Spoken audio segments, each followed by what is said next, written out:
ఇంద్ర వాళ్ళ చెల్లి కావేరి అయితే వాళ్ళ బాయ్ ఫ్రెండ్తో మాట్లాడుతూ ఉంటుంది. అలా బయట కార్ దగ్గర నిల్చొని తనైతే తన బాయ్ ఫ్రెండ్తో మాట్లాడుతూ ఉంటుంది.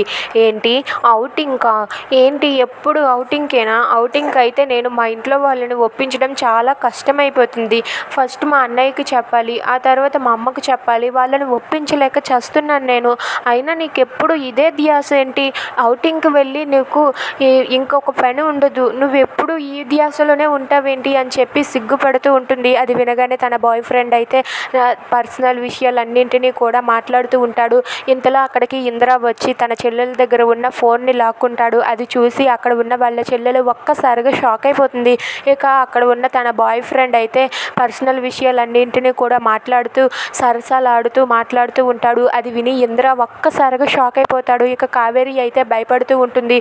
అయ్యో మా అన్నయ్యతో ఏం చెప్పేస్తున్నాడో ఏంటో అని చెప్పి అనుకుంటూ ఉంటుంది. ఇక ఆ బాయ్ ఫ్రెండ్ అయితే వాళ్ళ పర్సనల్ విషయాలన్నీ కూడా మాట్లాడుతూ ఉంటాడు. ఇక అది విని ఇంద్ర ఒక్కసారిగా షాక్ అయి చాలా సీరియస్గా చూస్తూ ఉంటాడు. ఇక అది చూసి కావేరి అయితే భయపడుతూ ఉంటుంది. ఇక అక్కడ ఉన్న ఇంద్ర అయితే చాలా సీరియస్గా ఫోన్ కట్ చేసి కావేరి మీద చాలా కోపంతో రగిలిపోతాడు. Please subscribe our channel.